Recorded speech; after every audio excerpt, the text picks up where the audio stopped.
Hey, what's up? Today I'm gonna talk about my top 10 rap artists of all time. Yes, I am a female, but yes, I know my music. So I'm gonna kick this off right away.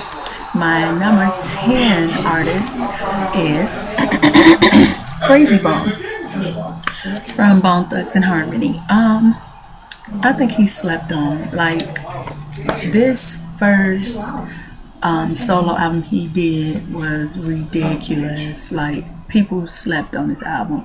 Dude got amazing flow. He's an impeccable writer.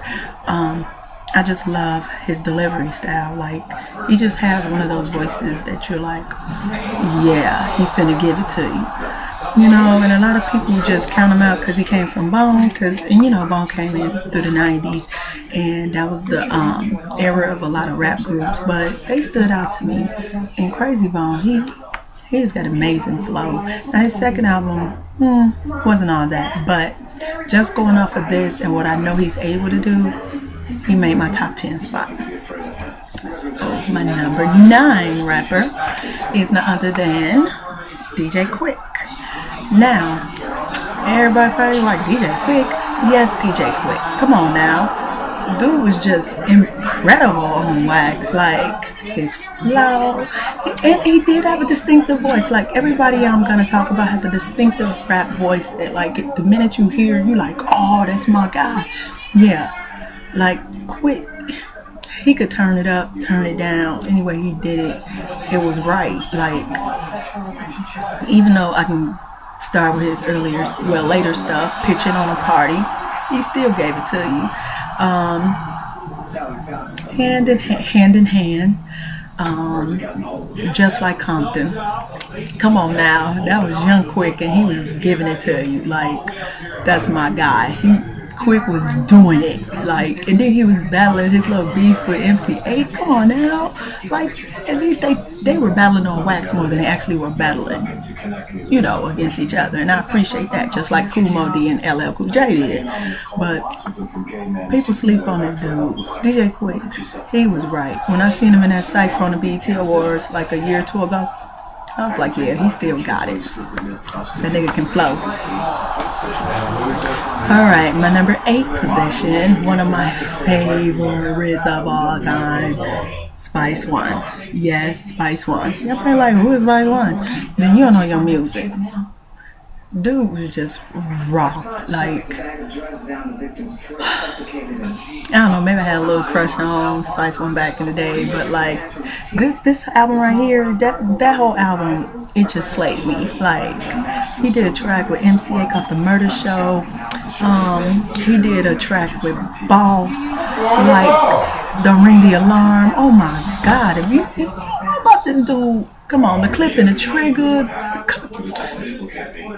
I'm upset. Like, he could flow, and I hate he stopped rapping. Like, I don't know what exactly happened, but he was one of my favorite rappers, and I still listen to his music, even though his newer stuff didn't move me as much. I still could feel him trying to get there, like if you watch somebody, their style, their delivery, but this was his best album, 187 Hero.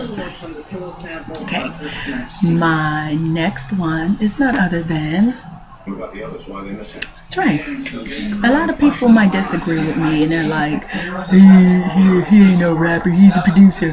This dude is a rapper. He's very influential. He came from NWA. Come on now. He's a writer. His beats are crazy. I mean, this is one of the most classic albums of all time. Like, are you serious? Come on now, rap. Come on. Really?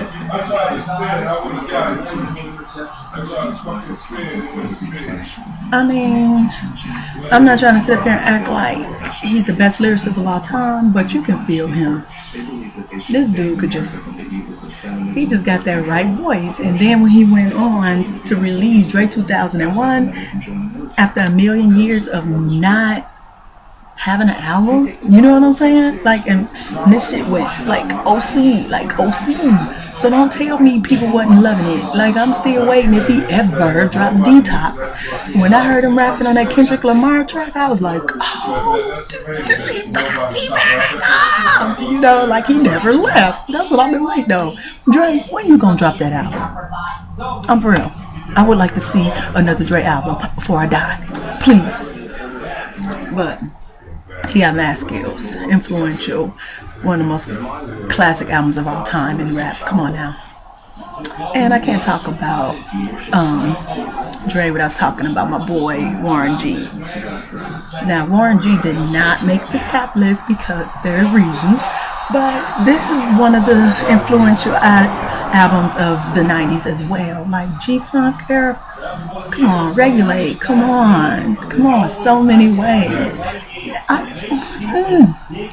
I love Warren G, low key, don't tell nobody. Now, we're getting down to the wire, and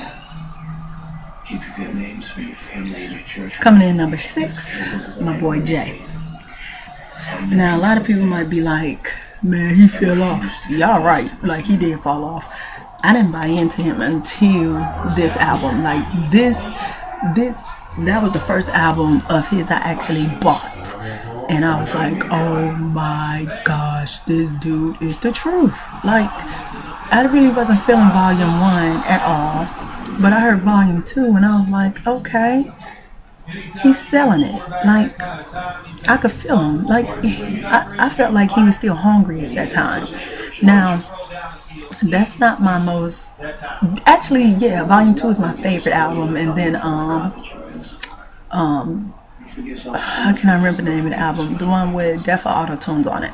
That was my next favorite album. So he kept it together for a while, but that Magna Carta bull crap, that hurt my feelings. Like I was ready to just throw something at the window. Like, really? You selling this garbage and thinking you the king? Get out of here. But he is a lyricist, so he has a very impressive catalog. Pretty much out of everybody on this list, he has one of the best. Like, he's top 3 best catalogs. Okay, I'm gonna move on to my number 5, which of course, if I say Jay-Z, you know I gotta go to the next NY. Big. I'm not even gonna sell you on this one. If you don't know about Big, that's your loss. Moving on to number 4, which I hate. I can't even show you one of his catalog covers because they're all gone. Like somebody stole them. And it would be none other than Mr. Rakim. So, all I'm going to say about Rakim is I loved him when he was Eric B. and Rakim. Chinese Arithmetic. That's all I got for you. And if you don't know about him, one of the most classic albums of all time, you're lost again. Do your research. Number 3, my guy, the Great White Hype, Eminem. Now, I know you're like, how he get that for the list? Come on, y'all, stop playing. be spitting. Like, I feel like he's one of the few rappers who can just come off the dome with some cold stuff and you'll be like, you know, like when I saw him on that BET Cypher, I think that was this year, 2013, or last year, I can't remember which one. He just raw. His voice, his delivery, oh my God, his aura, like you can tell he about it. Even though, and he's not one of them flashy type people. You know what I'm saying? Like, that's one thing I love about Eminem. Even though he's made millions, he's humble. He ain't flashy. He ain't out here, hey, look at my $5 billion house. He's doing him. You know, he's like a real person. He's one of the few rappers that I see is just living their life and doing them. You know, having the same struggles like we got. Just because you got money don't mean you change stuff. But he a beast in this rap game. Like, he deserves to be number 3. Moving on to number 2. Yeah, my boy Cube. I mean, come on, he's one of the most influential rappers. Like, he came with his boy Dre, came onto their second album, you know, NWA, hooked it up, wrote half of NWA's album, wrote half of, I think, Dre's and Eazy-E's album, you know. He's a beast. He does this, you know what I'm saying? And then when they was trying to be funny, he was like, Oh, for real? He gave me deuces and came out with his own. Like, he killed the game. I mean, no Vaseline. He's just been so successful, and it's like people don't understand that when you're a star, you're meant to be on your own. You know what I'm saying? And not everybody's able to do that. He has a very extensive catalog. So he's up there with Jay-Z. Like, not many people can do that over their career, have very successful catalogs and just kill it. You know what I'm saying? I mean, The Predator. It was a good day. I love Cube. I mean, I love Cube. He number 2. Keep doing you, Cube, and I still respect you. Okay. Now for my number 1. And he is from the South, and he did come from this group. Now, Ghetto Boys. Scarface. Killed it. This dude is just so awesome that it's ridiculous. Like, I don't know what to say. I fell in love with Scarface on this album. All I remember is, all I have in this world is my balls and my word. You ain't went face to face to Scarface, you ain't done. I was like, oh. Then he came out with his own albums. And I was like, yeah, he alright. Then he came and killed it with this. If anybody tell you that's not a classic album, they don't know their music. You need to just listen to it and not skim through it. I see you, Jay-Z. But Diary, I think this is one of the few albums I can listen to all the way through. He has a very extensive, awesome catalog. He got that raspy voice. That delivery style is just crazy. Like, you know, them South rappers, they be doing their thing. And then he had the nerve to come out with this. I was mad at him. I was like, for real? So you just gonna do another Diary? Like, you gonna kill it? For real? I don't even know which one is my favorite. They're both, to me, they're both classics. I don't care what nobody else say, but if you've actually listened to both of these,